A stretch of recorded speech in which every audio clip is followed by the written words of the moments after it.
Exercice très classique, sur les sous-groupes de R, on veut montrer qu'ils sont soit denses, soit monogènes, c'est-à-dire de la forme Z fois un certain A, réel. Pour ça, on va considérer A la borne inférieure de G inter R plus étoile. Pourquoi on prend R+, tout simplement pour que ce soit minéré que la borne inférieure existe. Bon, déjà, si G c'est le singleton 0, c'est de la forme AZ pour A égale 0. Et si G n'est pas singleton 0, cet ensemble est non vide. Voilà, parce que G est stable par opposé, donc il y a forcément un élément positif dedans. Et pourquoi on prend le étoile? Tout simplement pour que A ne soit pas tout le temps 0.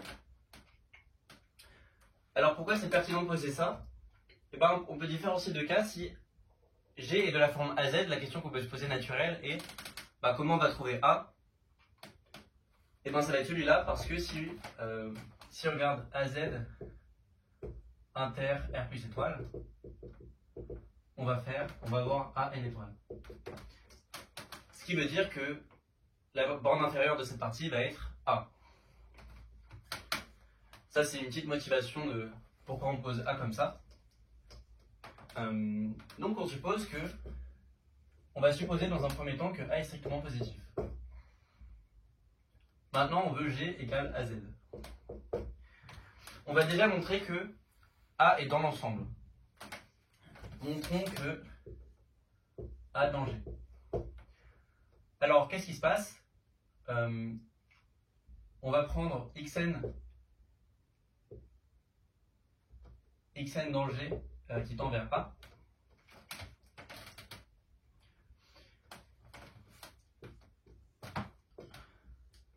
On va prendre une file comme ça de points. Et là, qu'est-ce qu'on a envie de dire? On a envie de dire que les différences entre les points sont arbitrairement petits. Et comme G est stable par différence, on vient de produire des points aussi petits qu'on veut. Donc, a fortiori, à un moment, la différence entre xn plus 1 et xn sera plus petite que A. Donc,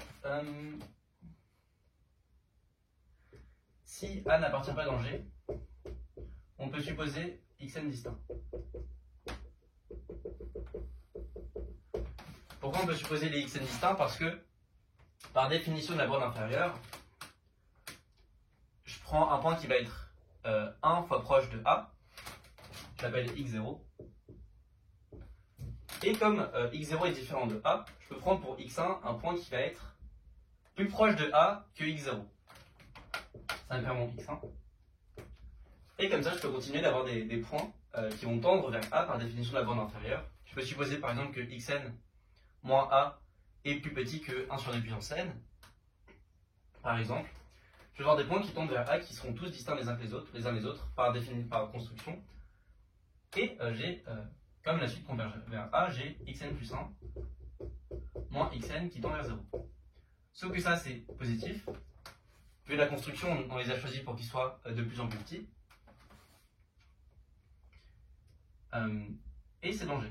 C'est strictement positif même, parce qu'on les a choisis distincts. C'est strictement positif, c'est dans G. C'est pas possible parce que, à partir d'un certain rang, on aura un point qui sera strictement plus petit que A qui sera dans G. Donc, cette hypothèse ne tient pas debout. On a que A est dans G.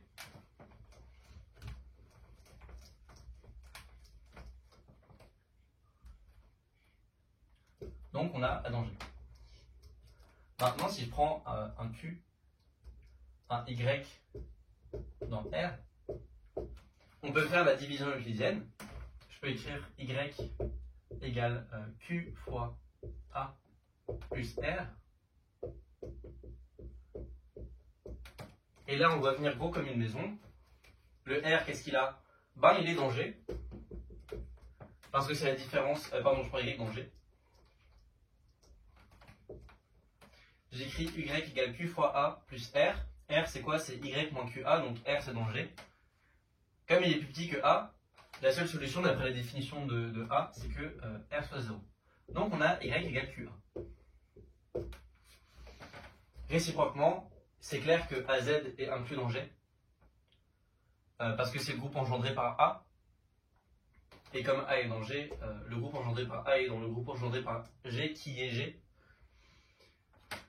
Donc on a G égale à Z. Maintenant, deuxième cas, A est égal à 0. Ben, qu'est-ce que ça veut dire? Par le même raisonnement que le raisonnement qu'on a fait ici, on peut avoir une suite xn qui tend vers 0 d'éléments dans G exclus de 0. Voilà. On a une suite comme ça. Là, à ce moment, on peut conclure facilement. Je vous laisse essayer de voir si on peut conclure et je rédigerai la preuve. On va montrer que G est dense. Là, on a supposé que A était nul. On n'est plus dans le cas où on est discret, on est dans le cas où on est dense.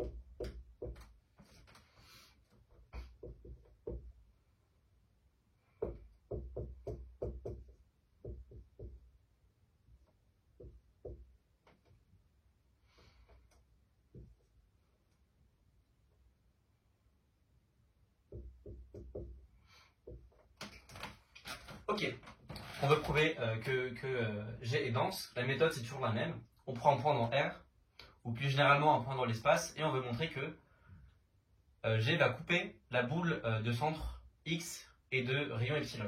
Concrètement, ça veut dire qu'on veut un point qui est epsilon proche de X pour tout epsilon. Donc, on prend un xn dans G strictement positif qui vérifie que xn est plus petit que epsilon. On écrit x égale qxn plus r. Et x moins 1 qxn est plus petit que epsilon. Fondamentalement, ce qui se passe, c'est que on a R, et là, si j'écris x1z, on va avoir des trucs régulièrement espacés comme ça. Et si je continue dans les n, si je regarde les xn z, pour xn de plus en plus proche de 0, on va avoir des quadrillages de plus en plus fins. Et comme on peut le faire arbitrairement beaucoup ce qu'on veut, ce truc-là de resserrer le quadrillage, ça montre que G est dense. Je vais faire une petite application de ce résultat.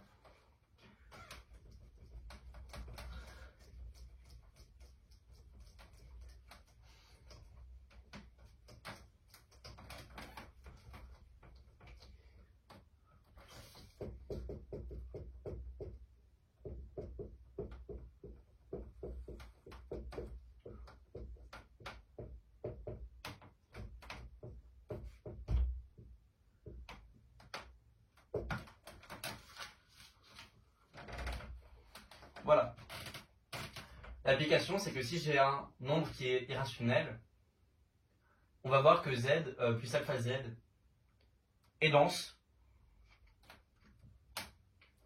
Je vous invite à essayer de le montrer, ça découle directement de ce qu'on vient de faire avant. Et on va l'utiliser pour essayer de montrer que l'ensemble des cosinus entiers est dense dans moins 1.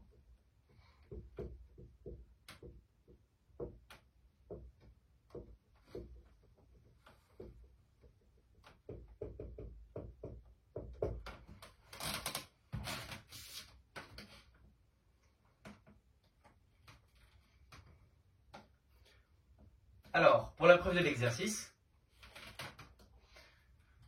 on a juste à montrer que le sous-groupe n'est pas monogène, donc on suppose qu'il s'écrit AZ.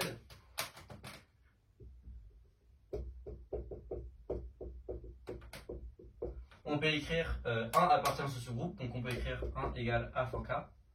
Donc on a A dans Q.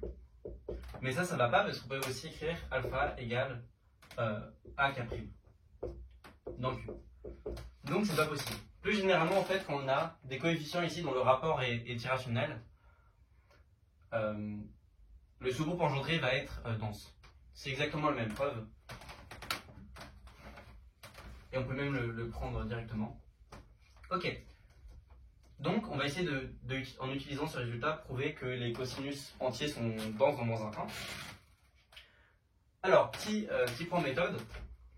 Si je veux montrer que l'image par une fonction continue d'un certain ensemble est dense, j'ai juste à montrer que si j'ai f, disons de A dans B, de E dans F, surjective, ici f ça va être cosinus, petit f ça va être cosinus, grand f moins 1 et E R. Si j'ai E' dense dans E, alors f de E' dense dans F.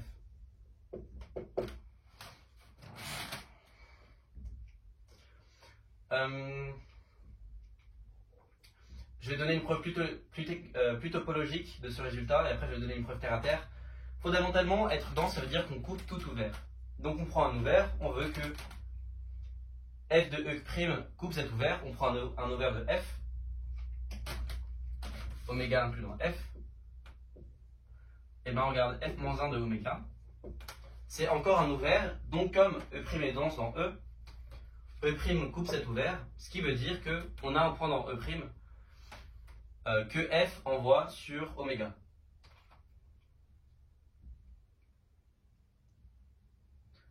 Donc l'image de E' coupe tout ouvert. La preuve terre à terre, c'est que, mettons que j'ai un point dans F, j'ai envie d'avoir une suite de points de f de E' qui tend vers F, ben, je trouve un antécédent du point dans F, je prends une suite de points dans E' qui l'approche, et par continuité, j'ai que si la suite s'appelle xn, f de xn tend vers le point dans F. Donc ce qu'on a à faire, c'est que on a juste à montrer que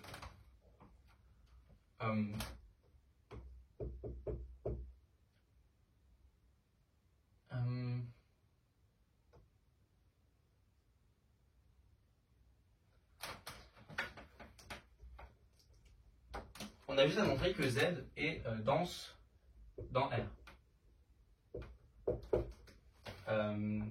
Petit problème, c'est Z, donc ça va pas marcher. Là on va faire une astuce qui est plutôt rigolote. C'est que cos de n, c'est aussi cos de 2pi q plus n. Pour n dans Z et q dans Z.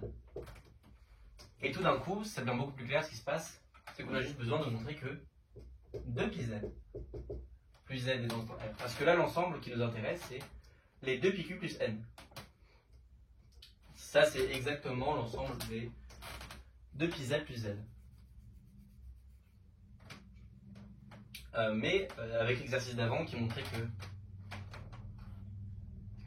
z plus alpha z était dense, on peut conclure.